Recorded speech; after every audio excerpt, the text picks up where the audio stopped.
욕설을 하는 승객, 그리고 동전을 던지는 승객, 그 동전을 맞은 택시기사가 현장에서 쓰러지는 모습까지 확인할 수 있었습니다. 이 사건의 전말도 취재했습니다.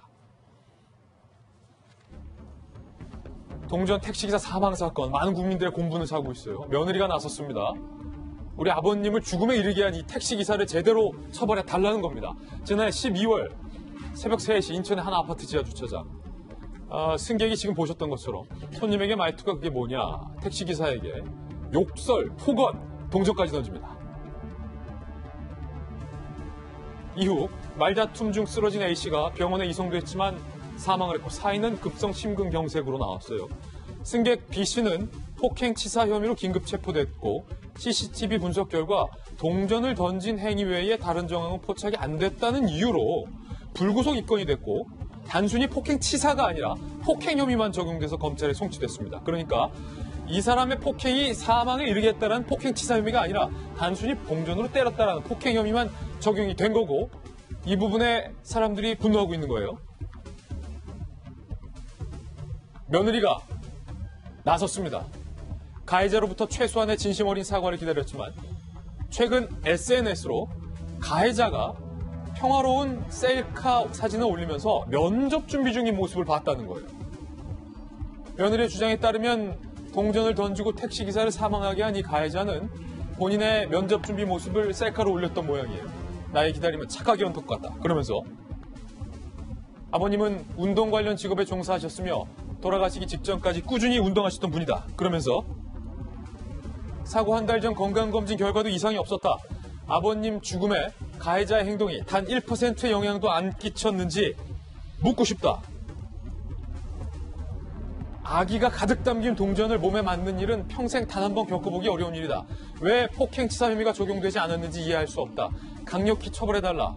18,000명 이상이 현재 청원에 동의를 하고 있는 그런 상황입니다. 백지종 팀장, 일단은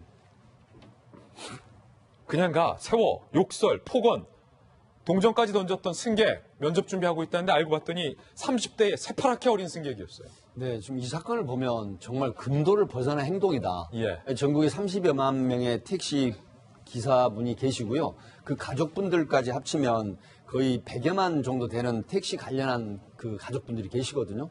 근데 이 사건을 보면서 지금 지하 주차장까지 내려간 겁니다. 예. 통상적으로 택시를 타면 이게 새벽 3시인데 지하 주차장까지 안 가고 아파트 입구에서 여기서 내려서 걸어가시죠 이렇게 하거든요. 보통 그렇죠. 근데 이제 이분이 승객이 가해자가 술이 취한 상태였어요. 그러니까 내가 바로 엘리베이터 타고 올라갈 수 있는 지하 주차장까지 가줘 라고 한 거예요. 예. 그러면 그렇게 했으면 거기서 내리고 요금을 지불을 하면 되는데 거기서 계속 시비를 하고서 그 다음에 저 동전이 어디서 나온 줄 알아요?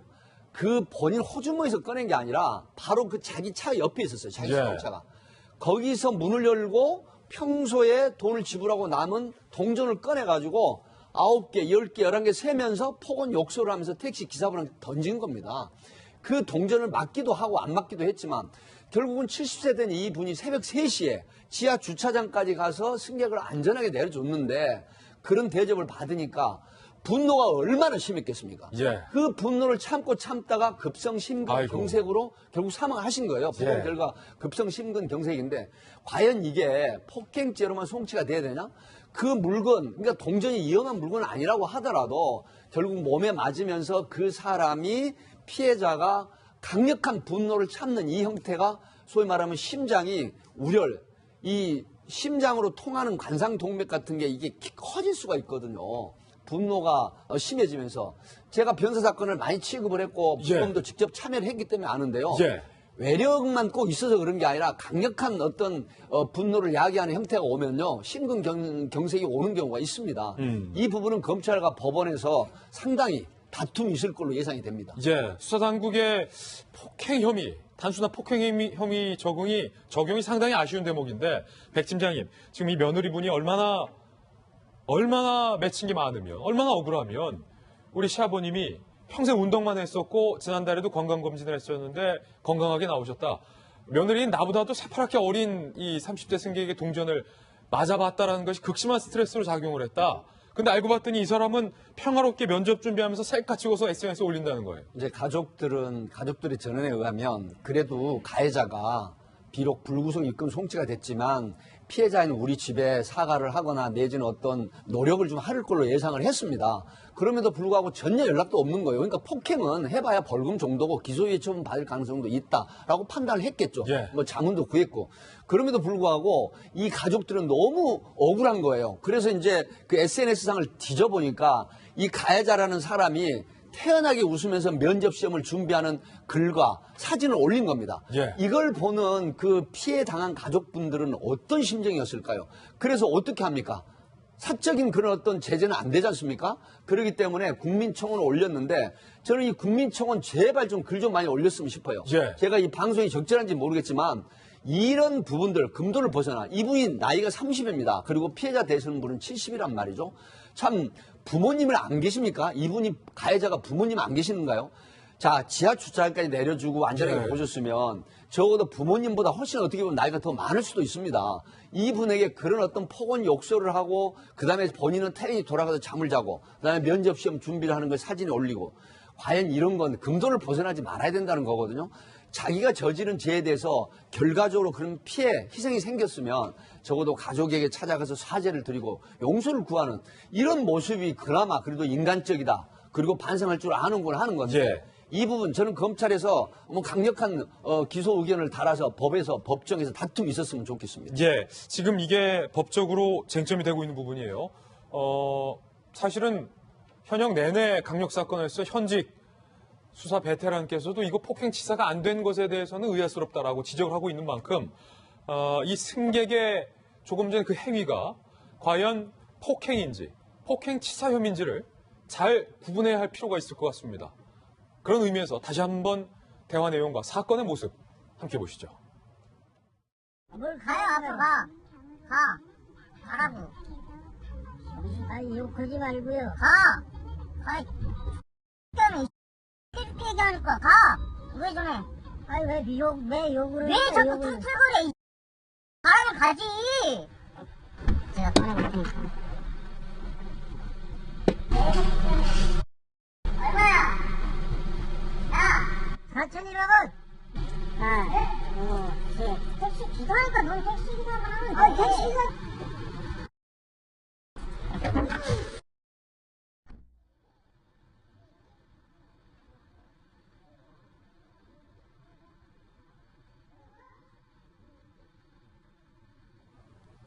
변환분사에 지금 보시더라도 저 동전을 던지고 앞서 폭언을 한 행위가 직간접적으로 저 택시기사가 쓰러지게 하는데 영향을 미친 것처럼 인과관계가 보이는데 왜 이 부분이 다 빠진 거예요?